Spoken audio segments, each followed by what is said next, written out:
guest panelist that I picked is May Sestina Parsons. Binibining 3, turn around for your question. Magandang gabi, Binibini. This is my question for you. If you can speak to all Filipinos abroad, what are you most proud of as a Pinay despite the grueling and difficult pandemic situation in the Philippines? Filipinos are known to be resilient people, and we have proved this because we have overcome the pandemic. Although the pandemic may not end, but we see that Filipinos are fighting strong. Even if they are undergoing problems or they lost their livelihoods, they're fighting for their family. And my purpose here as your Binibini is to be able to help all Filipinos become stronger and inspire them as well. Thank you. Thank you, Binibini number 3. The next Binibini up is number 15.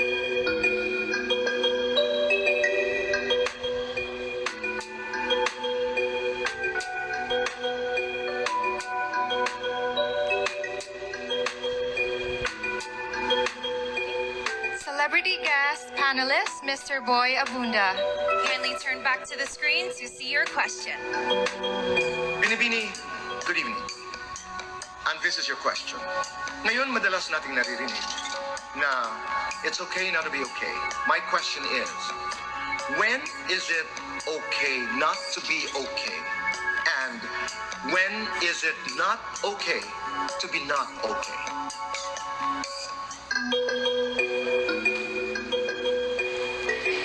You know, sometimes it's hard to move on, especially that if we lost our loved ones, when we're depressed, when we have anxiety, but most of all, when we want to move forward in life. You know, my favorite saying in a movie, Disney, Inside Out, is embrace your sadness, because in embracing your sadness, you will feel happiness afterwards. Thank you. Thank you, candidate number 15. Very graceful through that very challenging question from the King of Talk. Definitely. And up next is Binibini number 19. Kindly step towards the table and pick your card.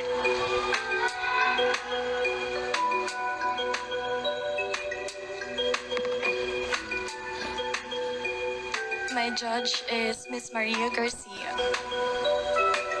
Good evening, Binibini. Good evening. My question is, in what ways can a female public servant or politician can be more effective than a male politician? Well, I really understand that all of us are doing our best to give the best service to everyone.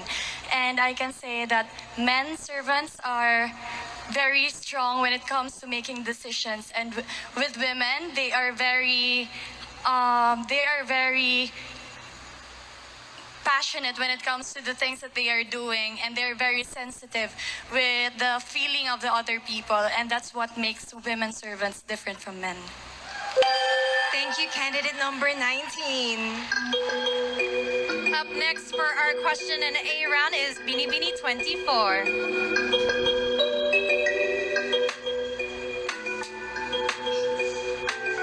It is not an easy position to be in. The grace under pressure needed in a situation like this. Definitely, Kat. And the questions are so beautiful, profound, and relevant as well. My judge is Undersecretary Benito Bengzon Jr., our chairman of the board. Good evening. Good evening. Here is the question. Given the pandemic situation now in the Philippines, should vaccination be a choice or a mandate?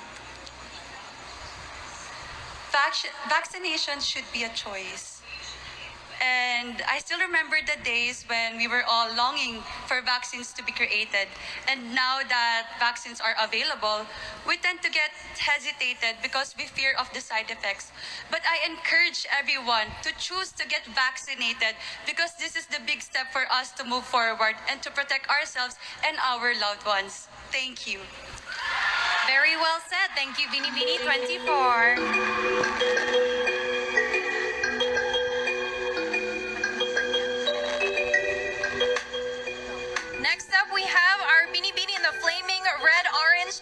Graciela Liman.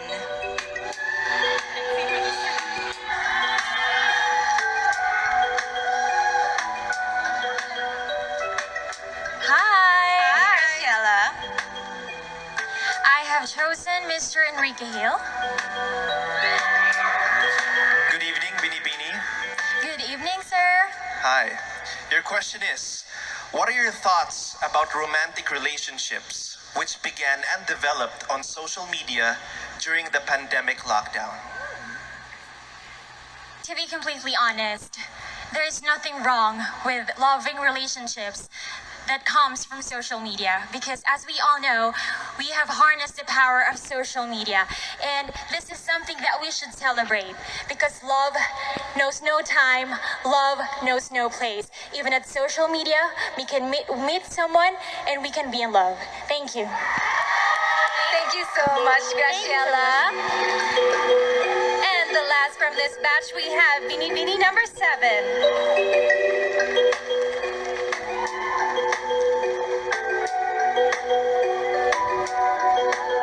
Good luck.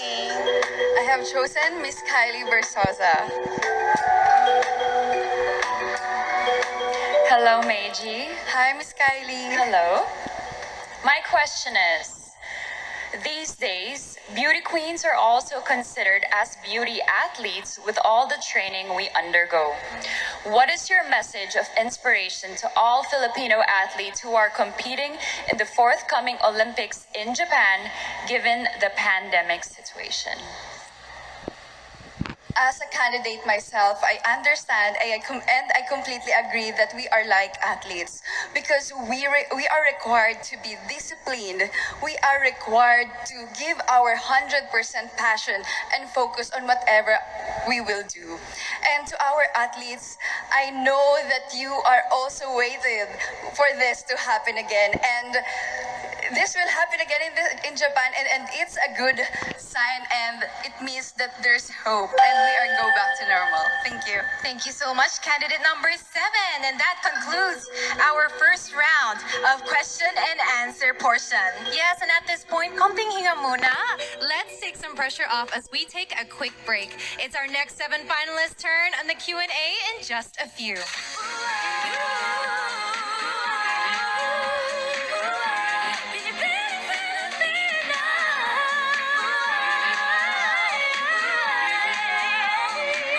To pick a card. Earlier I could feel you just itching to give your own spin on those questions. Laglagan, sis. Pero I think it's a given naman for us Q&A nerds, diba? But the ladies did an exceptional job despite the difficult questions. Yes, we are very proud mentors right now. Okay, so let's hope our remaining finalists enjoy and relish this competition as much as we do. Let's proceed with Binibining 23 from Albay, Jasmine Dimabulangan.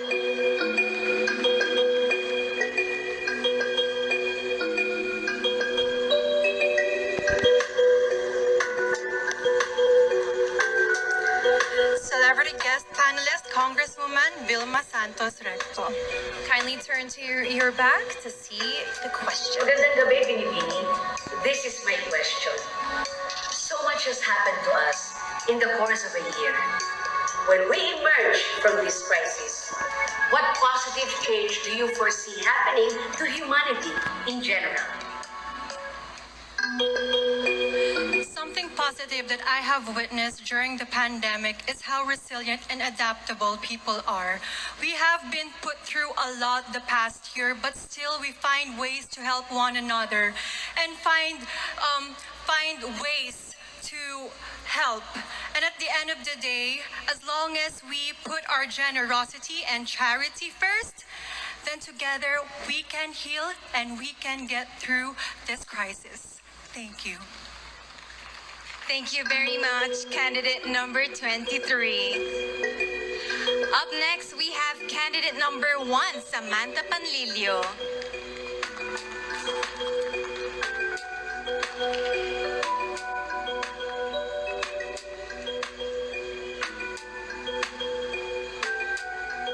I chose Judge Mr. Rahul Laurel. Good evening, Binibini. Hi. Good evening, evening. Binibini. Good evening. YOLO. You only live once. Name something you learned and did for the first time during the pandemic, which you consider as the most life-changing of all. The one thing that I did during the pandemic was actually cook food for frontliners because I love to cook. And I also have a food vlog, which I do in my spare time. And it was such a fulfilling and humbling experience, helping these people and helping contribute to the people who are actually in the front lines helping us Filipinos. And so I hope that what I did inspired other women too to also help out one another, because the only way that we can survive and heal and recover through this pandemic is if we help one another. Thank you. Just in the nick of time. Thank you so much, Binibini 1. Next up, we have from Quezon Province, Binibini 8, Patricia Babista.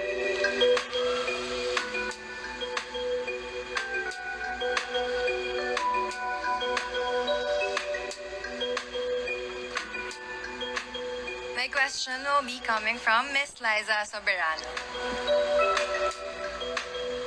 Hi, good evening, Patricia. So my question for you is, fake news, bashing, rants, and the like are abound on social media. Why do you think they should not be part of the new beautiful, even if they encourage social interactions on this platform? Social media is such a beautiful technology that has given us, but there is always limitations. So I hope that in social media, we will create a space where there is no hate. Thank you. Thank you, Patricia. Up next, we have Binibini number 25, Honey Grace Cartasano. Please pick your card.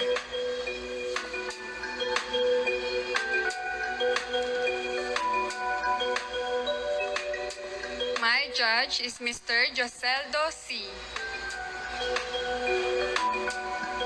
Hi, good evening. Good evening. Binibini number 25. Amidst the hardships and suffering the world is facing now, if you're given a chance to face God and ask one question, what will that be and why? If I will be having a chance to ask God, it is why. But I know that everything happens for a reason. We may be facing pandemic right now and there's so much uncertainty. But this revealed that every Filipino has a heart of a hero. So thank you, God, for everything, even though we're facing this pandemic.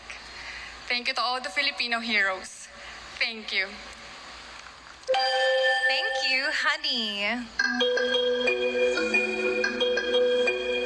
Next up from Masbate is Binibini 17, Hannah Arnold.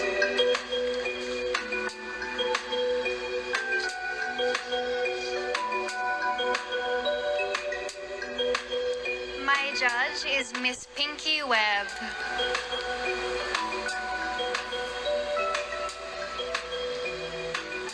Hi, Hannah. Hello.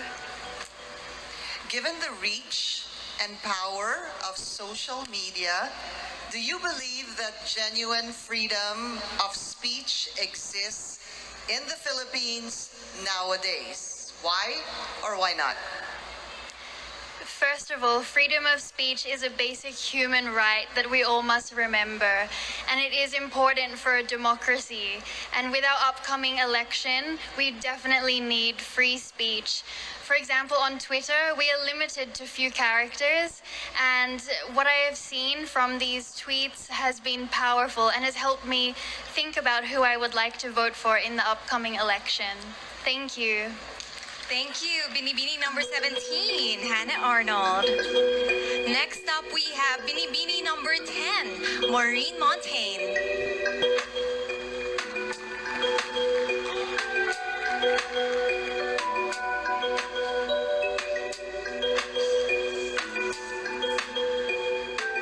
My judge is Secretary Benito Bendon Jr. Good evening, Binibini. Here's my question. Now that compassion is needed more than ever, what is your most recent act of kindness and how did this affect others? During the pandemic, I was in Siargao And together, friends and I banded together and we created the Siargao Community Kitchen. It was a trying time and everyone felt how hard it was. Our hearts were heavy, but together we rose. Together we supported our communities and provided our hot meals and assistance to everyone on the island and helped as much as we could. And for me, it proved that together, community conquers all. Thank you. Thank you so much, Binibini 10, Maureen Montaigne. And we have the last Binibini to show her heart. Binibini 12 from Cagayan de Oro, Cinderella o Benita.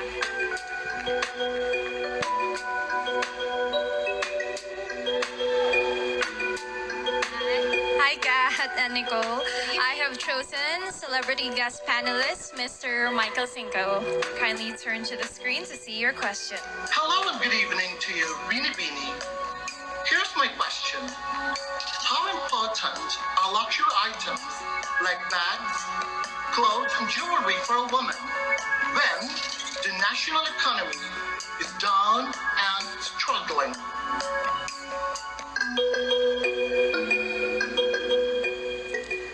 In life, we always find ourselves at a crossroad of choices. Women always have a choice whether to prioritize luxury items while we are facing a pandemic, and also they have a choice to embrace a concept of a new beautiful, which is responsive to the needs of the time, adaptive to the change of times. And I think I would choose to be that woman who understands the problems of the Philippines, the problems of my community, so that we would be able to uplift each other. And I would be that kind of woman who would comfort the afflicted and afflict the comfortable. Mayang gabi sa inyong tanan. Very well said, and thank you to all of our finalists. You have shown grace under enormous pressure, and I wish you all the best, my pageant sisters. That officially concludes all the rounds of the competition this year. Makakahinga na sila ng maluwag talaga. And a big Binibini thank you also to our celebrity guest panelists and to Espejo ni Pingoy for our lovely wood art. So the scores are now being tabulated at konti na lang magkakaalaman na sa resulta at kung sino ang